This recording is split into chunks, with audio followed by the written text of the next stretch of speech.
Hi guys, we're at Country Club Johannesburg today, and I'd just like to take this opportunity in thanking them always for us testing the clubs here.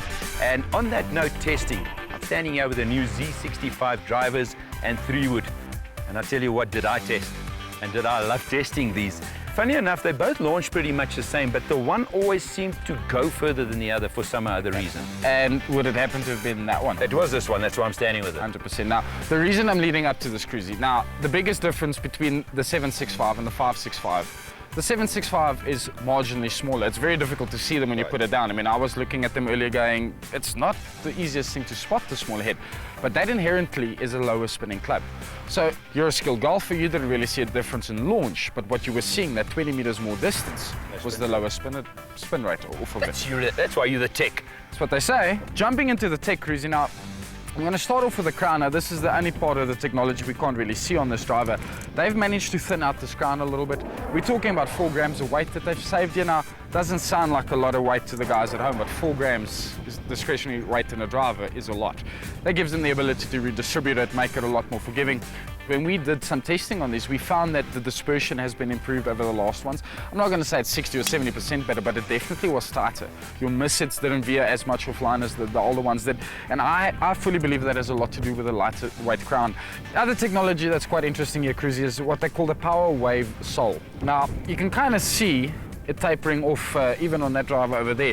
Now, what that does, especially on your lower hits towards the face, it gets maximum energy transfer to the ball, so your miss hits still go quite a long way.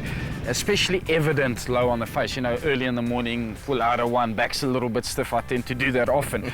I tend to hit it there, but I get no distance because it obviously runs up the face, spins. In this case, you still get a lot of oomph into the golf ball, you still get a lot of distance out of it. Now, PJ, when I did test the 2 drivers, the one had a red little thing here that you could turn out. And, yeah, the weight. Is that a weight that they put in there? 100%, that is a weight, Cruz, and I'm very glad you asked this question. That is purely for Srixon to custom fit the clubs. Now think about it. They could fit you into an 80-gram driver shaft. They could fit you into a 45-gram driver shaft. If they don't change the weight in their head, 100%.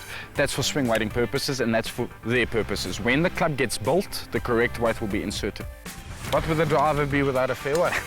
Before I tell you about this, did you find that you could actually get this up in the air? Because I know you always struggle with 3-woods. I do, and unfortunately, I hit it quite low. Yes. When I picked this club up, I don't know what it was, a combination of the shaft, of the head and everything. Funny enough, when I put it down, it didn't look that shallow. It looked quite deep to me. Yes. I got it up in the air quite comfortably, and it went further. Now, that's all I want. Yeah. Further and higher, I'm styling. That's all of us want, you know, it's not just you.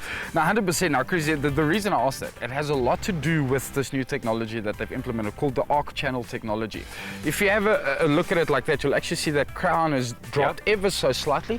That lowers your center of gravity. That actually helps you get the ball up in the air a hell of a lot quicker. That combined with the cup face, it's going to get the ball off really quick, really hot, lots of distance. What I find really interesting, yes, you get a strong 3-wood in this, a 3+, you get a 3-wood, which is geared for your distance, obviously keeping it nice and accurate. The 5-wood, however, is more geared towards accuracy than anything else. Slightly higher spin rate, slightly softer landing. This, for me, kind of leads into what Srixon is trying to do. They're trying to fill gaps with specific clubs. So if you have a 5-wood in the bag and you have a 4 hybrid, this gap that you're getting should actually be quite close because the 5-wood has been geared to flow beautifully into the set.